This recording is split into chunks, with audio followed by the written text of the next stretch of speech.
Bonjour à tous et bienvenue dans la deuxième partie de mon tutoriel sur la création d'une base de données client sur Excel, en utilisant bien entendu cette fois-ci une user form ainsi que des macros commandes. Mais tout d'abord, et avant de continuer, si vous souhaitez aller plus loin dans les explications, je vous invite à cliquer sur les liens de formation dans la description, et si vous ne souhaitez pas rater mes vidéos sur la comptabilité, la finance et l'utilisation des outils tels qu'Excel dans le monde de l'entreprise, n'hésitez pas à vous abonner à la chaîne.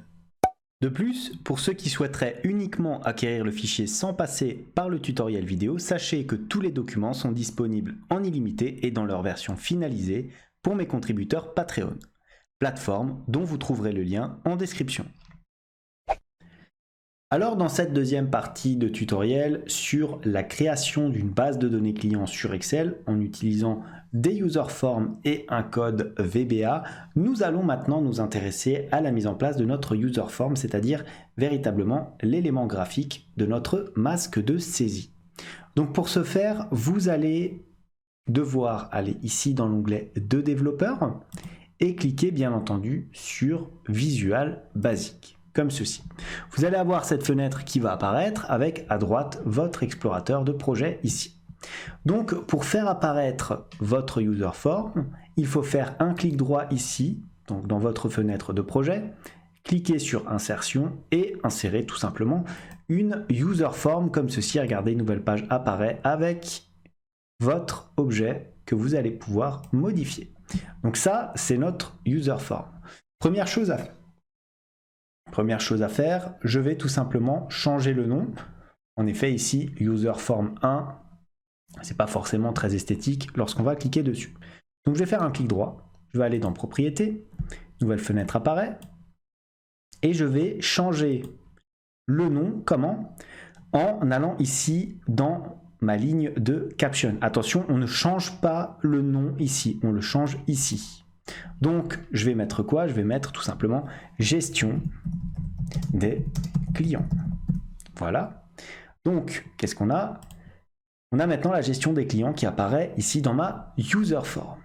Une fois qu'on a fait ça, qu'est-ce qu'on va faire? On peut bien entendu déjà changer la couleur de fond en allant ici dans Back Color, Palette et hop, en mettant une petite couleur blanche, très classique. On va tirer un petit peu notre user form et maintenant le but du jeu, ça va être quoi? Ça va être de mettre l'ensemble des éléments que l'utilisateur devra remplir dans notre user form. Donc pour ce faire, nous allons devoir afficher ici notre boîte à outils. Élément essentiel puisque c'est de la boîte à outils que vont sortir l'ensemble de nos différentes structures. Alors, je vais aller ici dans intitulé et regardez, je vais tout simplement sélectionner ma zone. Alors je vais faire comment? Je vais faire éventuellement, voilà, comme ça, voilà. Je vais changer le nom et je vais l'appeler tout simplement nom. Voilà. Et qu'est-ce que je vais faire? Je vais changer un petit peu la police, ça va nous servir de modèle, hein, tout ça. Donc, alors, je vais descendre un petit peu. Là, on va aligner tout ça comment? Au centre. Regardez, maintenant, c'est centré. Ensuite, ici, dans la police, on va mettre quoi? On va mettre éventuellement une police 16 en gras. Là, très simplement, comme ceci, hop, hop. Donc là, c'est parfait. Ensuite, une fois qu'on a fait ça, on peut faire un petit CTRL-C, CTRL-V. Et on va pouvoir, bien entendu, donc répéter ces différents éléments. Donc là, le nom. Ensuite, on a l'adresse. Voilà. On copie tout ça. Une fois qu'on a l'adresse, on a quoi? On a la ville, puis le code postal. Voilà, comme ça. Hop.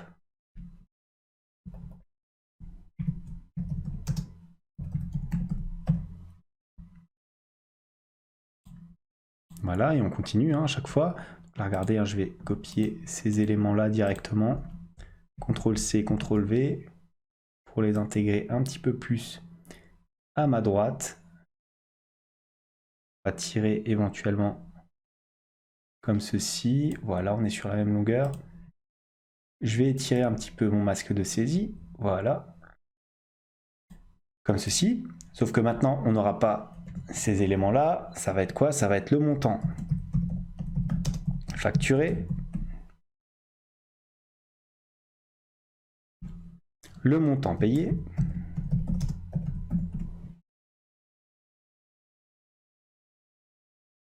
la date de paiement, et bien entendu, on aura en bas, j'ai appuyé un petit peu trop vite, vous voyez, on aura en bas la date d'échéance. Voilà. Une fois qu'on a fait ça, il nous reste encore à mettre quoi? À mettre bien entendu notre numéro d'IBAN. Donc CTRL-C, CTRL-V. Voilà, date d'échéance, j'en prends un, hein, je le mets où je le mets là. Voilà, parfaitement. Et on va... Non, j'ai encore appuyé trop vite. Voilà. On va l'appeler IBAN. Voilà, comme ceci. Donc là, on a tous nos différents intitulés. Maintenant, on va intégrer les différentes zones de texte, tout simplement. Donc là, pareil, pour intégrer un nouvel élément à votre user form, toujours utilisez votre boîte à outils. Donc pour ce faire, vous allez dans Affichage, boîte à outils ici, et regardez, vous allez cliquer ici sur Zone de texte. Et bien sûr, vous allez dessiner votre zone de texte.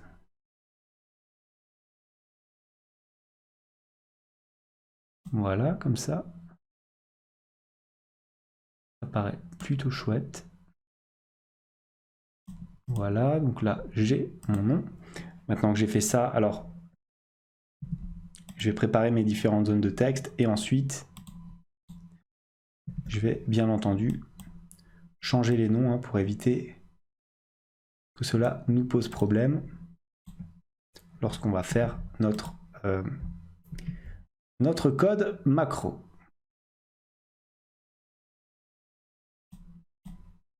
Voilà, donc on est à peu près sur les mêmes hauteurs.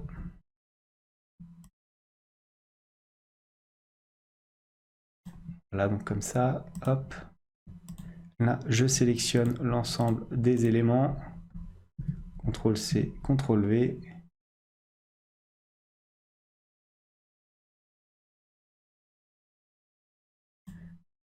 Voilà, comme ça. On en prend un dernier pour le numéro d'IBAN.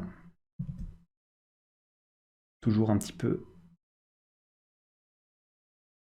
Voilà, comme ça. Donc là, on laisse quand même pas mal de place. On peut faire toute la saisie comme ceci.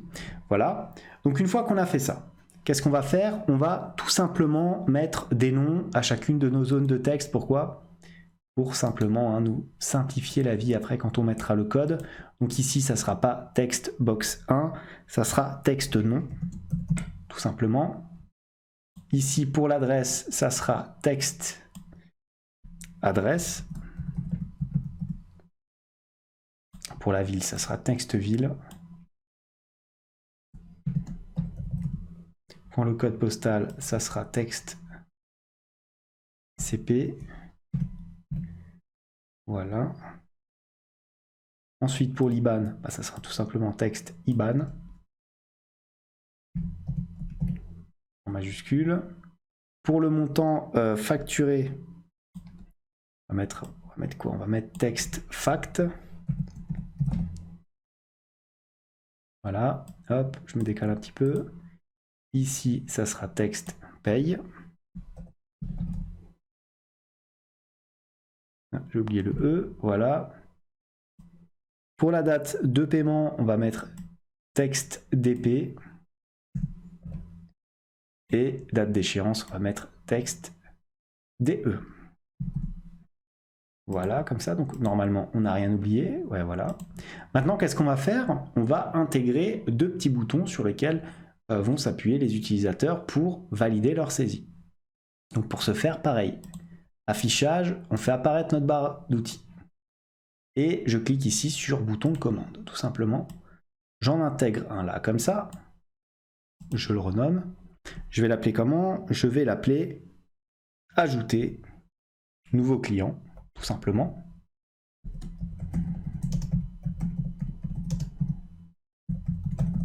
Voilà.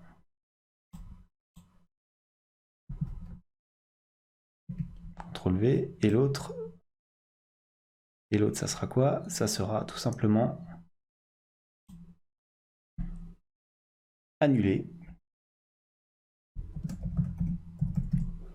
Comme ceci. Donc là, qu'est-ce que je fais? Je change un petit peu la couleur. Hein. On va dans propriétés, on va ici dans backcolor, palette, on met tout ça en rouge. On modifie aussi un petit peu la police, on va mettre par exemple du 14 en gras. Voilà. Pareil ici, propriété. Backcolor, cette fois-ci on va mettre du vert. On va mettre ce vert là. Hein. Pareil, du 14 en gras. Voilà, comme ça on ne se pose pas trop de questions. Et voilà notre petit masque de saisie, hein, donc qu'on a éventuellement l'occasion maintenant de faire. Alors est-ce qu'on va s'amuser à uniformiser les choses au niveau de la largeur? Bon, ça a l'air d'être relativement bon. Là, on a aligné au milieu aussi. On a uniformisé les tailles, donc ça devrait normalement être bon. Voilà, ouais, donc on va laisser comme ceci. Et voilà notre masque de saisie. Maintenant, qu'est-ce que je vais faire? Je vais faire un petit clic droit. Je vais insérer encore un petit module. Hop. Et ce module, ça va être quoi? Ça va être sub, masque de saisie. Comme ça, j'appuie sur Entrée. Et regardez le petit code que je vais mettre. User form 1. Show. Donc ça veut dire tout simplement que lorsque ce code sera effectué, il me montrera la user form numéro 1, c'est-à-dire notre masque de saisie ici. Je retourne sur Excel, et qu'est-ce que je vais faire? Je vais faire un clic droit sur mon bouton, affecter une macro, masque de saisie, j'appuie sur OK, et regardez maintenant, si j'appuie sur mon bouton, j'ai bien mon masque de saisie qui apparaît directement à l'écran. Regardez, je peux l'enlever comme ceci et cliquer dessus. Pour l'instant, je ne peux pas appuyer ni sur le bouton valider ni sur le bouton annuler pour la simple et bonne raison que je n'ai pas affecté de code VBA. Voilà tout pour cette deuxième partie de tutoriel sur la création d'une base de données client sur Excel en utilisant des user forms et un code VBA. J'espère que cette vidéo vous a plu. Si tel est le cas, comme d'habitude, n'hésitez pas à la liker, à la commenter, à vous abonner à la chaîne si ça n'est pas encore fait. En tout cas, moi je vous dis merci et à bientôt pour la suite et la fin de mon tutoriel.